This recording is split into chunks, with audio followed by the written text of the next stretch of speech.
Nessa aula, iremos falar acerca do desenvolvimento psicossocial nos indivíduos e, para tanto, é importante a gente rememorar alguns temas vistos das aulas passadas. Por quê?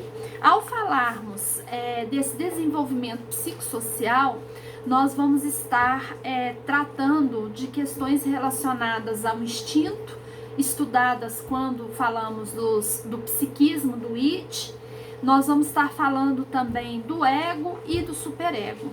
Então, lembrando qual a importância desse estudo de Freud acerca do aparelho psíquico, que segundo ele se divide em três formas: o inconsciente, que trataria do instinto e dos elementos reprimidos, do pré-consciente, das memórias e lembranças, e do consciente, que é onde os conteúdos aparecem conforme estamos cientes deles. Igual nesse momento, o meu falar, o meu projetar, aquilo que eu estou elaborando e contextualizando e repassando para vocês, está no meu plano do consciente.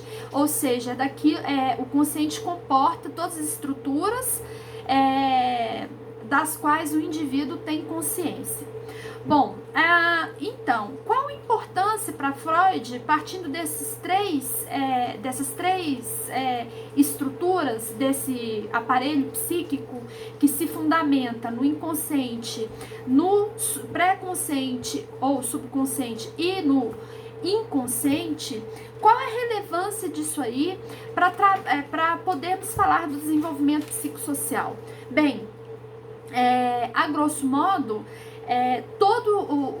para Freud, que é aí que entra a questão da polêmica de alguns estudiosos, inclusive de alguns médicos com quem Freud trabalhou e que romperam com ele, exatamente a partir do desenvolvimento psicossocial, é porque Freud compreende que este desenvolvimento se inicia na tenridade, ou seja, quando o indivíduo já nasce, ele já nasce com o id, e ali no id ele já tem uma fase de desenvolvimento psicossocial, que é a fase oral.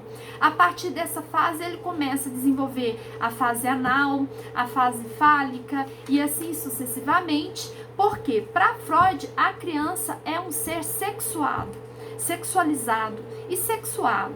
Portanto, as zonas erógenas estariam presentes no indivíduo desde seu nascimento. E é importante trabalhar essas zonas erógenas, principalmente na tenridade, ou seja, enquanto é criança, porque elas poderão levar o indivíduo a perturbações psíquicas ou ter um indivíduo saudável quando se alcança o equilíbrio entre o id, o ego e o superego. Bom, então isso aí é uma pincelada do que vamos falar hoje. Portanto, vamos rememorar aqui para a gente compreender qual a importância de eu trabalhar esse desenvolvimento psicossocial, relacionando com o que a gente já estudou, inclusive de algumas terapias trabalhadas com Freud. Uma delas que eu quero rememorar com vocês é a sugestão hipnótica, em que Freud induziu o paciente ao sono, e ali, enquanto essa pessoa estava dormindo, ele trabalhava com a sugestão, e na sugestão ele procurava trabalhar as doenças psíquicas desse indivíduo, na época comuns, como já falei, seriam as neuroses, e ali ele buscava tratar esses sintomas. O que Freud observou com a sugestão hipnótica é que os sintomas desapareciam durante algum período, porém depois eles retornavam. E daí ele abandonou, então, por essa razão, a sugestão hipnótica e começou a trabalhar com o método cartático. Nesse método cartático, ele levava o paciente a reviver as suas emoções, as emoções do passado, e ele começou a perceber que quando esse paciente, no método cartático, relatava as emoções do passado, esse relato dele era tão doloroso como se ele estivesse vivendo aquilo naquele momento. E aí ele se deparou com o fato de que algumas pessoas, por essa razão, não gostavam de falar de coisas do passado, principalmente relatar fatos dolorosos, porque é como se eles estivessem revivendo naquele momento tudo de novo, aquele sofrimento que eles passaram por uma determinada situação. Bom, em razão disso, ele chamou então isso aí de cartase, que seria esse reviver esse fato passado, essas emoções produzidas, e a partir dessa cartase, ele percebeu então essa construção desse aparelho psíquico, que ele dividiu dessa forma, em inconsciente, pré-consciente e consciente. Bom, o objetivo da psicanálise então seria trazer pela associação livre o conteúdo do inconsciente para o consciente. Então, nessa associação livre, que é um outro método que vai ser trabalhado e é atualmente muito usado na psicanálise, eu busco trazer o inconsciente ao consciente, o que se dá através de sonhos e também através dos atos falhos. O que seriam esses atos falhos? É quando o indivíduo inconscientemente ele fala algo que ele não deveria falar, e depois que ele percebe que ele disse, ele não tem nem como mais voltar. Vou dar um exemplo. Paulo terminou com Maria, que era sua namorada durante 3 anos, por quem ele era apaixonado. E ele terminou com essa Maria, e 3 meses depois ele conhece a Joana. E eles têm já um relacionamento saudável e um relacionamento aí a princípio sólido. Estão namorando já há 2 meses. Só que num determinado momento Paulo se esquece e chama Joana de Maria. Então isso acontece repetidas vezes e ele começa a ficar constrangido e a Joana começa a ficar chateada quando ele não dorme. E a Joana percebe que ele está chamando o nome de Maria.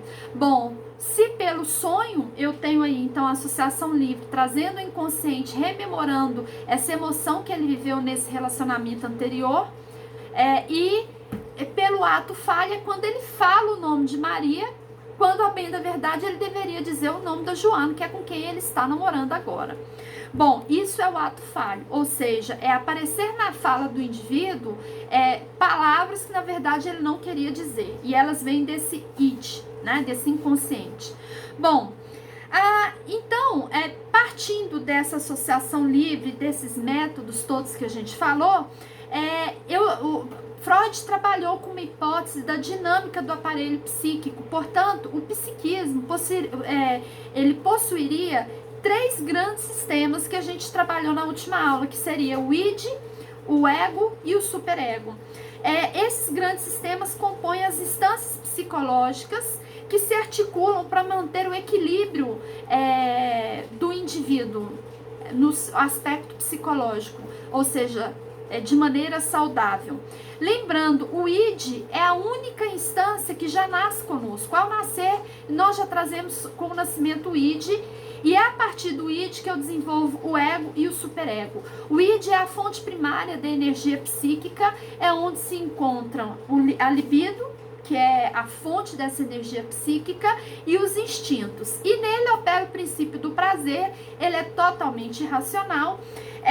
Esse princípio do prazer, ele é alcançado quando? Quando eu quero reduzir a tensão, a dor, a frustração, o desconforto. Então, a todo momento que eu quero reduzir dor, desconforto, tensão, eu estou buscando inconsciente o prazer. Por isso que a gente fala que o princípio que opera no id é o princípio do prazer.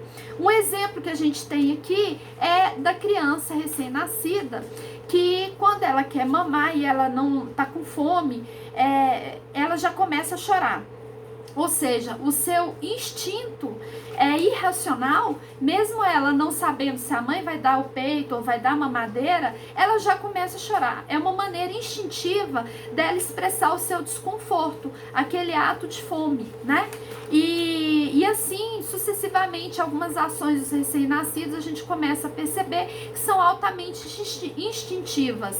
Vou dar um exemplo aqui já, porque logo mais à frente a gente vai falar dele, a questão do ato biológico, né, natural, que seria da urina, de urinar, o ato de urinar e o ato de defecar. O recém-nascido não tem a compreensão disso, não tem controle controle disso, mesmo porque não está ainda, ele ainda está em processo de maturação, tanto biológica como neurobiológico aí. Então ele não tem consciência de que ele pode segurar o cocô ou onde, o local específico que ele deve ali fazer suas fezes. E ali a criança, então, ela urina e defeca sem esse controle, porque é um ato instintivo natural.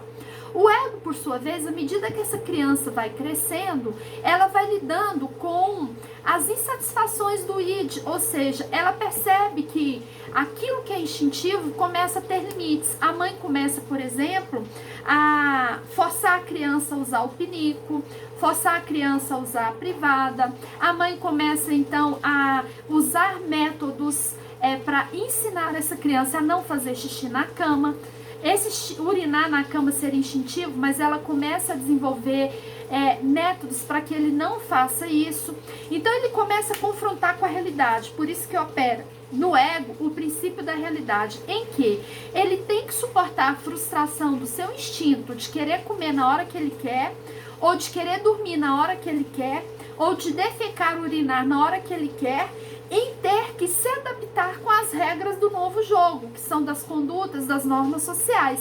Então ele tem que canalizar essa sua energia psíquica que está concentrada na libido em outros objetos, para fazer com que o sujeito se adapte a essa realidade. Ou seja, a partir do momento que a criança vai crescendo, se ela for levada para uma escola, a própria escola já vai, pelo próprio meio ali social, a criança já vai ter que sofrer adaptações e não usar mais uma fralda, por exemplo, não continuar usando o bico, por exemplo, não continuar com aquela vontade que ele tem de usar a mamadeira, porque desde bebezinho ele aprendeu a usar a mamadeira e ele vai ter que trocar pelo copo. São todas etapas que ele vai ter que lidar com a frustração de querer continuar com o bico e não poder, com a frustração de querer urinar, como ele fazia e não poder, vai ter que usar o pinico, ter o momento certo, com a frustração de ter que dormir naquele horário marcado. Tudo isso é desenvolvido no ego. Então o ego, ele opera com o princípio da realidade, porque ele vai ter que modificar essa sua conduta afetiva até então construída e até então concebida pelo id, que era instintiva. Agora eu tenho, a partir dessa inicialização, ou seja, dessa introdução, né, de normas, condutas e valores no indivíduo, eu vou ter aí o superego. No superego, eu já tenho essa incorporação pelo indivíduo dessas normas de conduta. Ele já sabe usar o banheiro, ele já sabe que na escola determinado horário é o horário do lanche, ele sabe que tal hora ele vai para a escolinha, tal hora o pai vai buscar na escolinha. Não adianta ele chorar querendo ir embora, porque ali ele já está aprendendo normas. Enquanto ele está aprendendo essas normas, eu estou no ego. A partir do momento que ele não mais reclama das normas, eu estou no superego. Então, já no superego é quando o indivíduo ele passa a decidir o que é certo, o que é errado, o que é bom, o que é ruim. Esse superego, ele é punitivo. É ele que é responsável pelo sentimento de culpa do indivíduo, do remorso, da tortura. Ou seja, a partir do momento que eu tenho entronizado valores, eu sei o que é certo e errado, eu passo a sentir remorso quando eu ajo conforme o meu instinto de determinada maneira e sabendo que eu não poderia fazer isso. Por exemplo, com a questão da mentira. A criança que mente e que o pai ensina que não deve mentir. E ali ela já começa a ter frustrações e remorsos por ter mentido para o pai, sabendo que não devia. Bom, o id, então, é aquele que lança o impulso na forma de desejo proibido, enquanto o superego reprime esse desejo, esse id, ou seja, aquilo que é errado socialmente. O ego, por sua vez, ele busca uma saída, ele fica tentando conciliar o superego, que é a norma de conduta já entronizada, com o id, que é o meu instinto. E aí, por isso que ele tenta atender esses dois, que seria o id, o superego, e ele atende a si mesmo também. Bom, se essas três instâncias se articulam, eu tenho aí o equilíbrio emocional. Se uma dessas instâncias sobressai sobre a outra, né? Sobressai sobre a outra, até um pleonasmo, né? Mas se uma delas predomina sobre a outra, eu tenho aí as doenças, posso ter desenvolvido aí doenças psíquicas, ou posso vir a desenvolver essas doenças. Bom, tendo relembrado isso, vamos passar então para o desenvolvimento psicossocial. Bom, para Freud, o homem não é senhor de suas ações, mas ele é conduzido pelo inconsciente. Portanto, como a gente já falou nas aulas anteriores, a maior parte desse aparelho psíquico é constituída pelo inconsciente. Bom, a criança, para Freud, ela é um ser sexuado. Então, ela tem etapas em que o prazer erótico é desenvolvido, por isso que ele trabalha com o termo libido, que já nasce no id, como energia. Essa libido, ou é uma energia que volta para dentro, para o indivíduo, ou ela é canalizada para o exterior, como a gente vai ver conforme as etapas aqui desse desenvolvimento. Mas para Freud, esse prazer erótico, ele começa a aparecer no nascimento do sujeito. O indivíduo nasceu, ele já desenvolve, ele já tem no nascimento prazer erótico, porque ele é instintivo, ele já está com ele ali, junto com o seu id, com o seu inconsciente.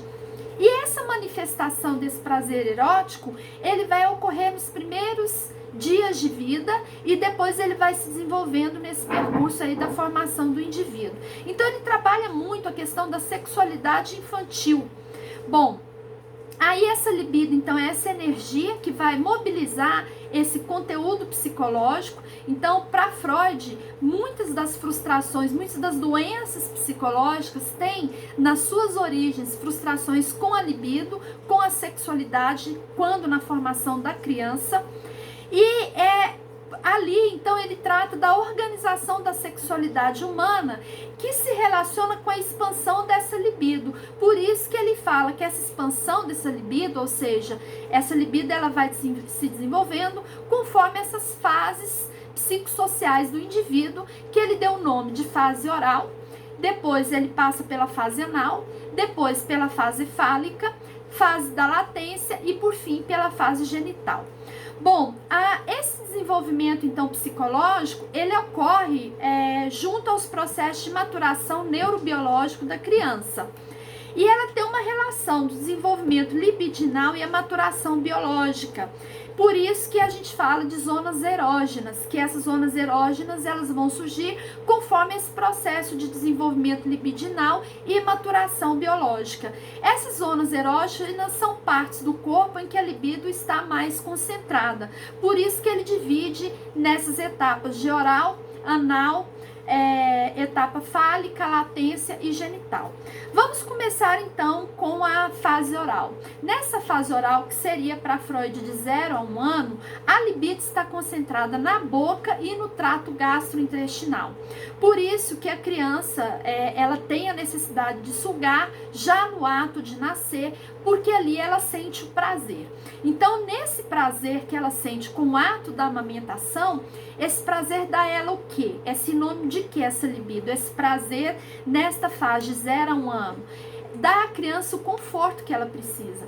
Então, o ato da mãe pegar a criança na hora que ela está chorando, colocar no colo, né, acomodar a criança e colocá-la no peito para sugar, tira a criança desse instinto de frustração, de fome e de até medo, dependendo do grau, a intensidade dessa fome, que dá até desespero para ela, e leva essa criança para um outro mundo, que é o mundo do prazer, em que ela se sente segura nos braços da mãe, alimentada e encontra ali o conforto. Ali está o sentido da libido, o que seria para Freud, então, essa zona erótica, essa zona erógena seria a boca e também o trato gastrointestinal, porque seria um primeiro contato ali que a criança passa a ter com os sentimentos de prazer, de acomodação, de conforto, de segurança e de alimentação.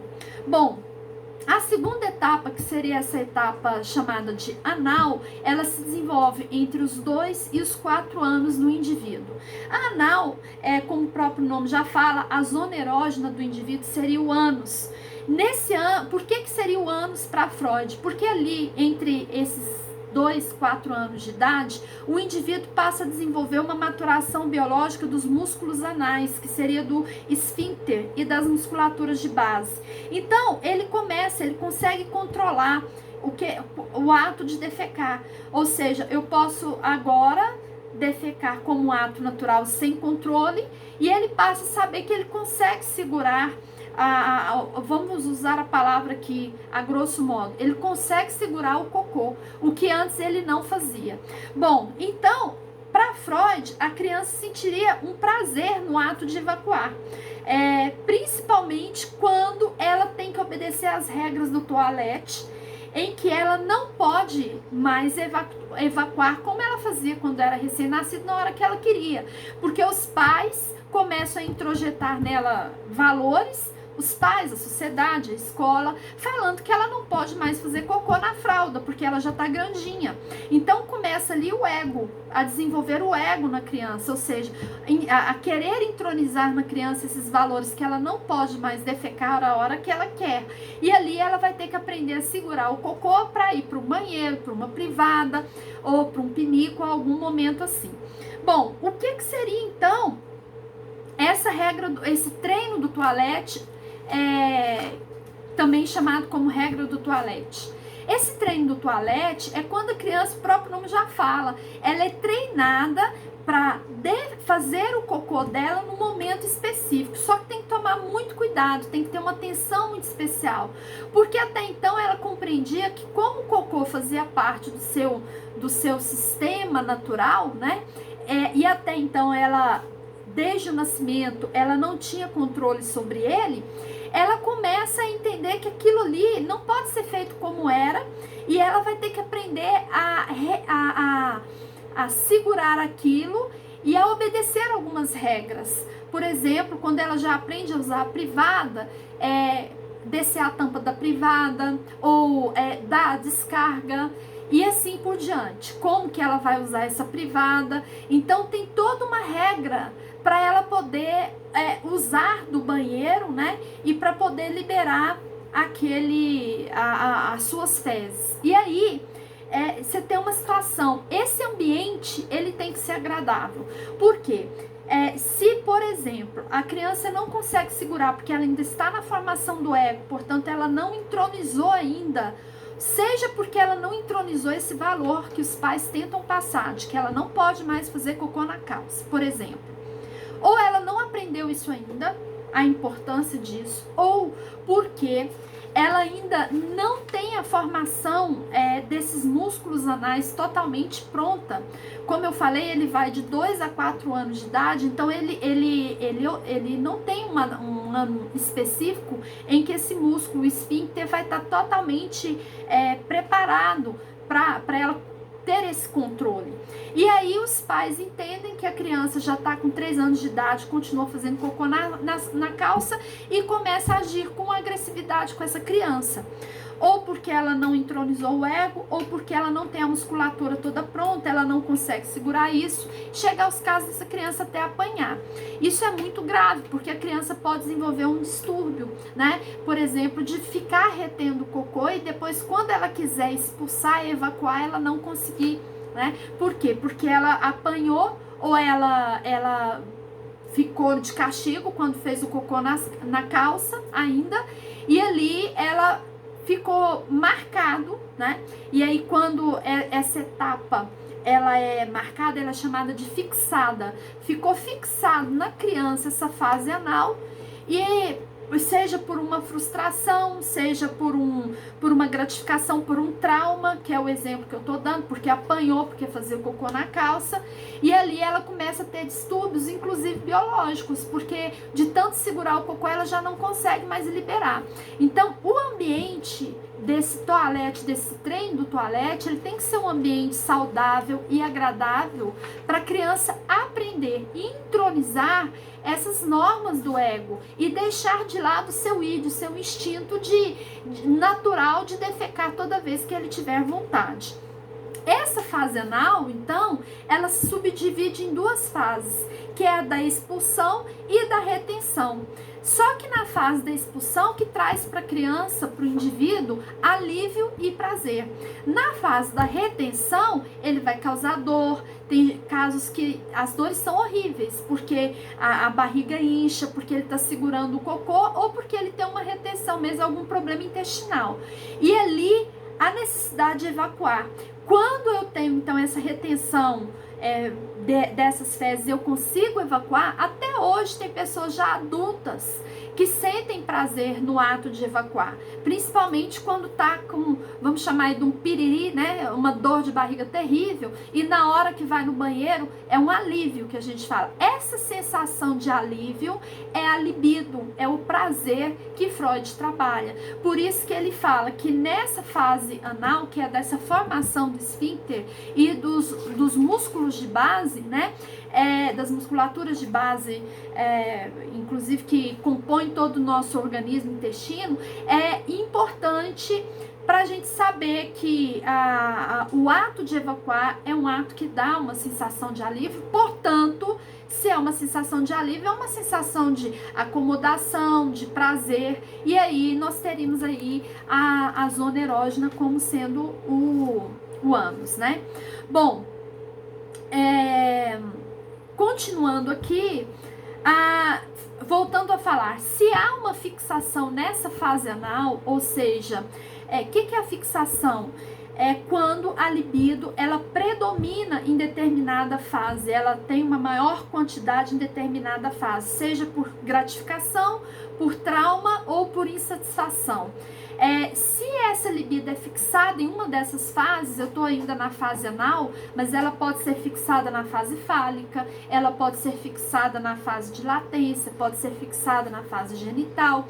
Se ela predomina em uma dessas fases, eu vou ter aí distúrbios do indivíduo, né? E pode esses distúrbios gerar doenças graves, né? Inclusive doenças biológicas. Bom, doenças no físico, não só na psique. Bom, se a fixação, ou seja, essa libido é fixada na fase expulsiva das fezes, eu posso ter um sujeito agressivo e também ou hostil. Se essa fixação é na fase da retenção das fezes, eu tenho um indivíduo que consegue controlar mais as suas emoções. Ele não se mostra, é um indivíduo assim que é mais fechado, né? Que a gente usa essa expressão, a pessoa é mais fechada. Então, possivelmente, não é uma regra, né? Porque o ser humano ele é um complexo, mas há indicativos e estudos que o indivíduo que é mais agressivo e hostil, ele tem fixação da libido nessa fase anal quando da expulsão das fezes, e o indivíduo que é mais retraído, que controla mais suas emoções, ele tem sua fixação na fase de retenção das fezes. Bom, portanto, essa fixação da libido contribuirá para a personalidade do sujeito. Por isso que nós estamos falando aqui de desenvolvimento psicossexual. Desenvolvimento psicossexual. Esse desenvolvimento psicossexual é de suma importância a gente compreender essas etapas, essas fases de desenvolvimento, porque elas vão contribuir para a personalidade do sujeito. Bom, é o exemplo, por exemplo, do indivíduo que come muito quando está tenso, quando está ansioso. Já tem gente que quando está ansioso não come, né? Isso tem a ver com o quê? Com a fase oral. Ou seja, lá houve uma fixação da libido na fase oral do indivíduo que ou come em excesso ou quando está nervoso come pouco. Aí a gente vai lá no id do indivíduo tentar descobrir o que aconteceu com ele quando ele era recém-nascido e queria mamar, se tinha mamadeira, se não tinha, o que aconteceu? Ou deram uma mamadeira estragada para essa criança e essa criança foi levada para o hospital e teve uma febre altíssima por conta dessa mamadeira. Então, são pequenos não, né? São momentos que às vezes a gente acha de menor importância, mas momentos que vão condicionar toda a personalidade e estrutura psíquica do indivíduo, marcado por essa, segundo Freud, por essa fixação da libido em determinada etapa. Bom, a terceira fase é a fase fálica e ela vai acontecer entre os 4 e 6 anos de idade. Nessa fase fálica, a libido está concentrada nos genitais da criança. Portanto, os genitais passam a ser a zona erógena.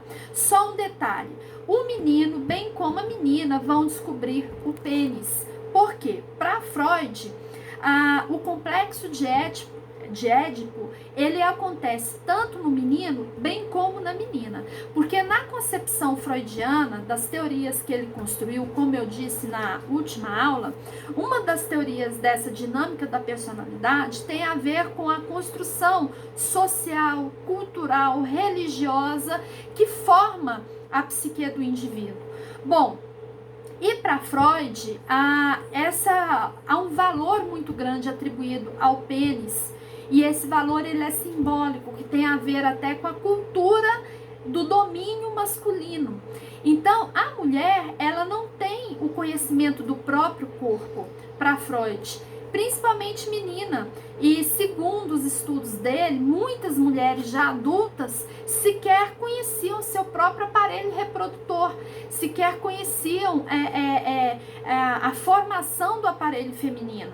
Então, nos estudos de Freud, tanto meninos como meninas conhecem o aparelho reprodutor masculino, que é o pênis, mas a menina, ela tem o que ele chama de complexo de castração e ela não tem conhecimento, ou por falta de interesse, ou por falta de informação, ou por essa estrutura social de dominação masculina, ela não conhece o próprio aparelho reprodutivo, mas sim passa a ter o interesse nesse aparelho reprodutivo masculino, que seria o pênis. Então, no complexo de Édipo, no caso do menino, ele tem uma repressão, porque para Freud, o menino, ele compete com o pai para o amor da mãe. Então, ele está competindo a todo momento com o pai para chamar esse amor da mãe. E como o incesto é reprimido socialmente, aí eu tenho o que Freud chama aí de castração. Essa criança é castrada e aprende que ele não pode ter o mesmo relacionamento com a mãe como o pai tem, porque seriam relacionamentos diferentes. Aí que eu tenho o complexo de Édipo. É no complexo de Édipo que eu tenho desenvolvido o superego. Ou seja, ele introniza, ele aprende isso, que o amor, o relacionamento do pai com a mãe é diferente dele, filho com a mãe. E ele não pode competir de igual com o pai. E essa necessidade, segundo o complexo de Édipo, desse menino querer competir com o pai, é que faz com que ele repita muito as ações do pai, queira usar as mesmas roupas do pai, gesticula muito parecido com o pai, o corte de cabelo ele quer imitar o pai, exatamente na intenção de chamar a atenção da mãe, competindo com o rival dele, que seria o pai. E aí, quando ele descobre que esse